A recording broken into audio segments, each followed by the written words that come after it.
Bonjour. Anticiper pour ne pas payer. Est-ce que ça vous parle, ça? Eh bien, pour moi, ça me parle, bien sûr, puisque la naturopathie que j'exerce depuis 15 ans, c'est avant tout de la prévention. Quelque chose que l'on oublie, vous comme moi, comme nous tous, en fait. Et j'ai une cliente qui, il y a 15 jours, me dit: «Nadège, j'ai retrouvé la santé grâce à vous». Donc là, évidemment, je recadre en disant: «Non, c'est vous qui êtes actrice, donc c'est vous qui avez retrouvé la santé. Moi, je vous ai juste montré le chemin et c'est parce que j'ai retrouvé cette santé que je me rends compte qu'elle est précieuse et que vos conseils font, à partir du moment où je vous ai vu, partie de ma vie jusqu'à la fin de ma vie. Je ne les changerai pas parce qu'ils me conviennent». Et donc, la prévention, c'est primordial. Lorsque vous arrivez dans mon cabinet avec des croyances et des dogmes qui sont très forts, que vous ne voulez pas les changer, parce que vous êtes comme ça, parce que vous pensez que ça va bien, et que, au fur et à mesure où on échange, je vous dis, ben ça, c'est pas physiologique, ça, c'est pas physiologique, ça, c'est pas physiologique. Vous allez dire après, ah ouais, ben alors quand on va chez Nadège, on n'est pas en bonne santé, hein.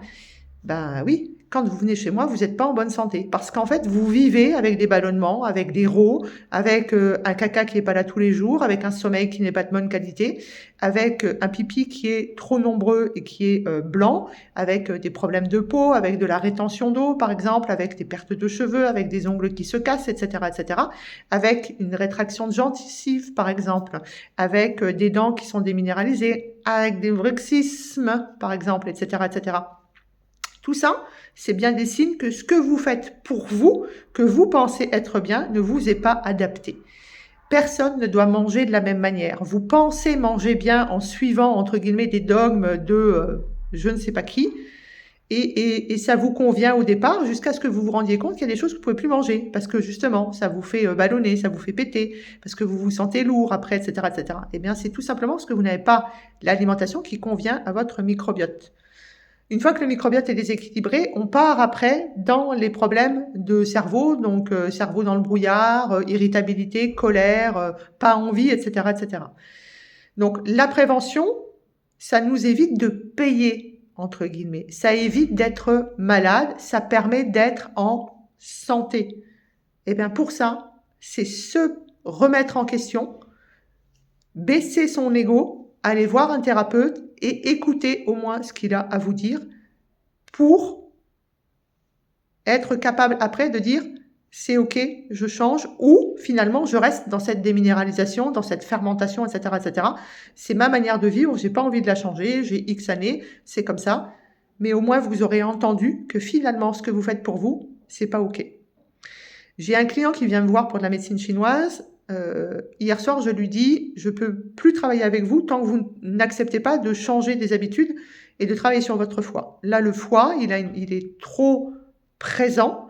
Je ne peux plus, entre guillemets, continuer si vous ne faites pas, entre guillemets, vous, des changements dans votre hygiène de vie. Donc, je ne vais pas donner de rendez-vous. Je ne vais pas, entre guillemets, euh, prendre un rendez-vous pour quelqu'un qui aurait envie de prendre soin de lui, alors que cette personne-là, elle veut prendre soin de lui, mais sans prendre soin d'elle, pardon, sans faire d'effort.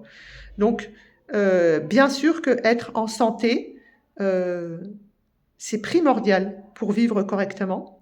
Être en santé, ce n'est pas être fatigué, ce n'est pas ballonner, ce n'est pas avoir des troubles du sommeil, ce n'est pas manger toujours la même chose, ce n'est pas être en colère, être irritable, être hypersensible, etc., etc. Enfin, plein de choses. Être obligé de prendre une tonne de compléments alimentaires, être sous médicaments, avoir du diabète, tout ça, ce n'est pas être en santé. La santé, c'est un équilibre, une homéostasie qui ne nécessite pas de prendre de médicaments, que ce soit pour dormir, pour se détendre, etc., etc. Donc, êtes-vous prêt à payer pour être en santé? Est-ce que la santé est assez précieuse pour que vous preniez soin de vous, pour que votre vie, qui peut durer jusqu'à 120 ans, soit de qualité? C'est la question que je vous pose aujourd'hui. Êtes-vous OK pour vous remettre en question et changer votre hygiène de vie pour une hygiène de vie qui vous correspond?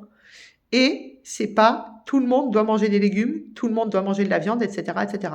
L'alimentation, elle doit être ultra personnalisée par rapport à vous. C'est ça qui est important. Et la santé, c'est certainement pas que l'alimentation, vous vous souvenez? Alors, qu'est-ce qu'on fait? On garde la santé ou pas?